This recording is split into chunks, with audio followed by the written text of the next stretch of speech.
Avant que cette vidéo commence, n'oublie pas de t'abonner et d'activer la cloche des notifications. Et si l'envie te prend, lâche un com ou un pouce bleu, c'est bon pour mon référencement.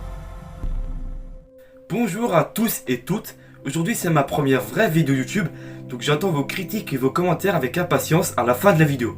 Cela permettra de peaufiner les épisodes ainsi que les améliorer. D'ailleurs, vu que celui-là est le premier épisode, j'ai décidé qu'on aille le consacrer à quelque chose que tout le monde connaît en rapport avec l'astronomie.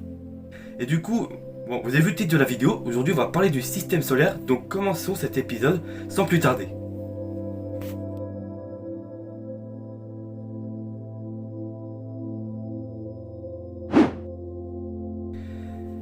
Nous, on habite là sur notre planète Terre, qu'elle se trouve à l'intérieur du système solaire.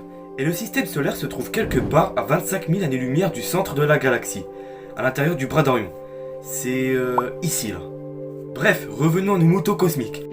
De quoi est composé le système solaire? Notre système solaire comporte une étoile qu'on appelle le Soleil, autour desquelles orbitent les 8 planètes. Elles sont rangées dans deux catégories selon leur composition. Les planètes telluriques, formées par Mercure, Vénus, la Terre et Mars. Ce sont des planètes relativement petites et ont une très fine atmosphère. Et nous avons les planètes joviennes. Elles sont beaucoup plus grosses que les planètes telluriques et ont une plus grosse atmosphère. Et d'ailleurs, cette catégorie est elle-même subdivisée en deux autres catégories. Les géantes de gaz formées par Jupiter et Saturne, elles sont composées principalement d'hydrogène et d'hélium. Et pour finir, nous avons les géantes de glace Uranus et Neptune, qui ont vraisemblablement une surface liquide sur leur épaisse atmosphère. Et Pluton, c'est quoi alors? Très bonne question. Même si Pluton est une planète naine, elle reste quand même similaire aux planètes rocheuses. Du coup, Pluton est une planète rocheuse.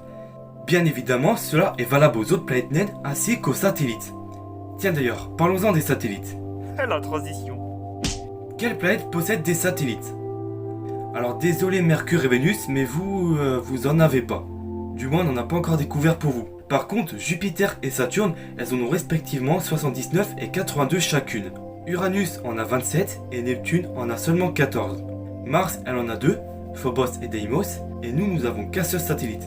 Et contrairement à Mars, nous avons une belle lune bien ronde, alors que Mars, avec ses deux pauvres cailloux, regardez-les. D'ailleurs, pensez pas que les satellites c'est qu'un truc de planète, parce que les planètes nettes peuvent aussi en avoir. Pluton en a même 5, Eris en a 1 et Haumea en a 2, en plus d'avoir des anneaux. Et d'ailleurs, les astéroïdes peuvent en avoir aussi. Electre est le seul astéroïde découvert avec 3 lunes autour de lui. Certains satellites des planètes sont si gros qu'ils se tapent le luxe d'être plus gros qu'une planète elle-même. En effet, Ganymède, la plus grosse lune du système solaire, est beaucoup plus grosse que Mercure. Bon, voilà, on a fait le tour des 8 planètes, mais il n'y a pas que ça qui tourne autour du Soleil. Il y a aussi les astéroïdes.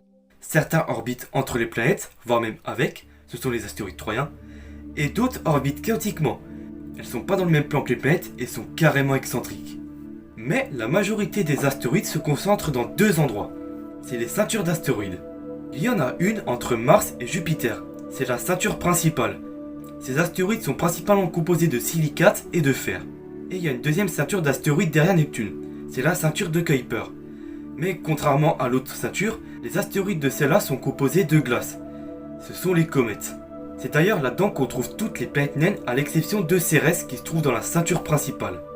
Les autres, Pluton, Eris, Haumea, Makemake, une bonne centaine de corps à confirmer, se trouvent dans cette ceinture, à l'exception de Sedna.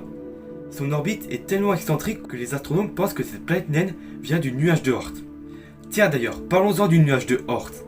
Contrairement aux deux autres ceintures d'astéroïdes, ce n'est pas une ceinture mais une bulle de corps de glace qui entoure la sphère d'influence du Soleil. C'est d'ailleurs ce qui marque la fin du système solaire. Parce qu'une fois dépassée cette limite, l'influence gravitationnelle des autres étoiles surpasse celle du Soleil. Et voilà, c'est tout, on a fait le tour du système solaire.